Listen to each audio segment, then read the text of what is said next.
Assalamualaikum warahmatullahi wabarakatuh. Perkenalkan, nama saya Fitri Nur Hasanah, absen 16. Nama saya Muhammad Ersyad Darmawan, absen 21, 11 MIPA 6. Nama saya Raditya Mata Andriuka Putra, absen 31, kelas 11 MIPA 6. Di sini kelompok saya akan membahas tentang perbankan. Sebelum saya menjelaskan apa itu perbankan, saya akan menjelaskan terlebih dahulu apa itu bank. Bank adalah intermediasi keuangan yang bertugas menghimpun dan menyalurkan dana di masyarakat untuk meningkatkan taraf hidup rakyat. Perbankan sendiri adalah segala sesuatu yang berhubungan tentang bank. Perbankan syariah atau perbankan Islam al-musrafiyah al-islamiyah adalah sistem perbankan yang pelaksanaannya berdasarkan hukum Islam atau syariah. Prinsip perbankan syariah. Yang pertama itu ada qard. Qard itu artinya perjanjian pinjam meminjam uang atau barang yang dilakukan tanpa ada orientasi keuntungan.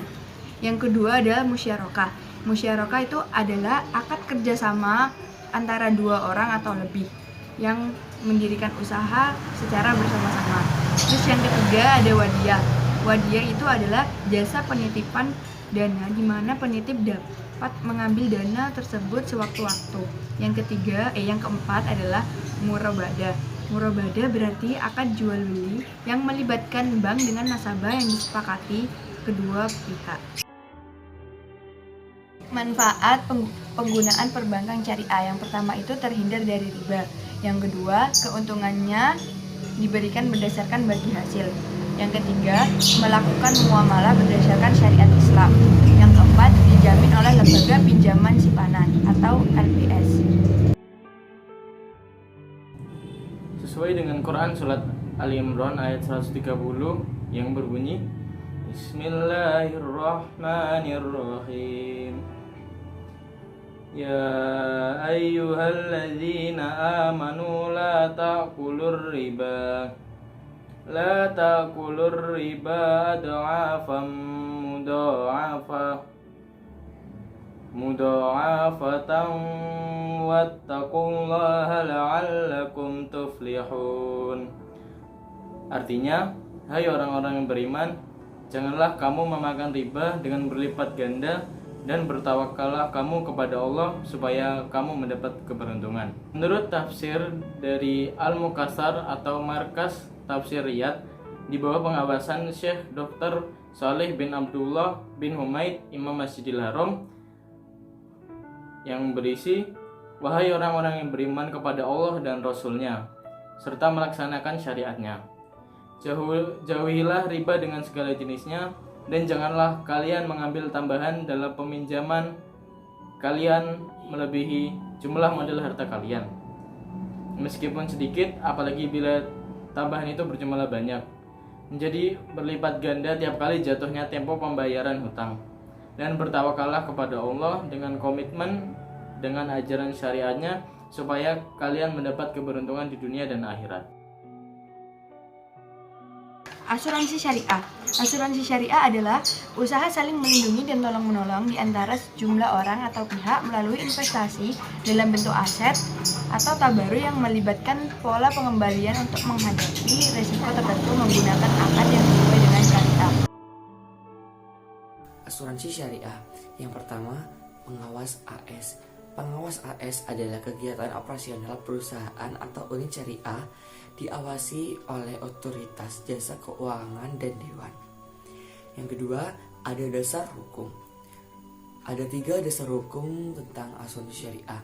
Yang pertama yaitu Quran Surat Al-Maidah ayat 2, Al-Hajj ayat 18, dan An-Nisa ayat 9. Yang ketiga, ada konsep asuransi syariah.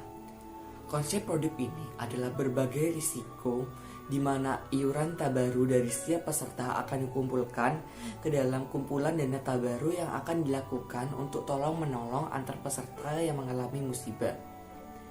Yang berempat, yaitu ada akad asuransi syariah.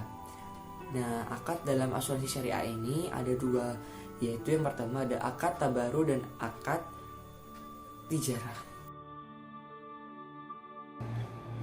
Selanjutnya berdasarkan Quran surat Al-Hasyr ayat 18 yang berbunyi, Bismillahirrahmanirrahim. Ya ayyuhalladzina amanu taqullaha wal tandur nafsum ma qaddamat li'adin wattaqullah innallaha khabirum bima ta'malun. Artinya, wahai orang-orang yang beriman dan melaksanakan apa yang disyariatkan oleh Allah untuk mereka, bertawakallah kepada Allah dengan menjalankan segala perintahnya dan menjauhi segala larangannya. Dan hendaknya masing-masing jiwa memperhatikan apa yang telah disiapkannya dari amal soleh untuk hari kiamat. Bertawakallah kepada Allah, sesungguhnya Allah Maha mengetahui apa yang kalian kerjakan. Tidak ada sesuatu pun dari amal kalian yang luput darinya. Dia akan membalas kalian atas perbuatan tersebut. Menurut tafsiran dari Al-Mukhtasar atau Markas Tafsir Riyadh di bawah pengawasan Syekh Dr. Shalih bin Abdullah bin Humaid, Imam Masjidil Haram, yang berisi, wahai orang-orang yang membenarkan Allah dan Rasul-Nya serta melaksanakan syariatnya, takutlah kalian kepada Allah, waspadalah hukumannya dengan melaksanakan apa yang Allah perintahkan kepada kalian dan meninggalkan apa yang Allah larang bagi kalian. Hendaknya setiap jiwa merenungkan apa yang telah dilakukannya berupa amal perbuatan untuk menghadapi hari kiamat. Sesungguhnya Allah Maha meneliti terhadap apa yang kalian kerjakan. Tidak ada sedikit pun dari amal kalian yang samar bagi Allah, dan Dia akan membalas kalian karenanya. Saya Muhammad Irsyad Darmawan, perwakilan dari kelompok saya, mengucapkan terima kasih atas perhatiannya. Semoga bermanfaat. Wassalamualaikum warahmatullahi wabarakatuh.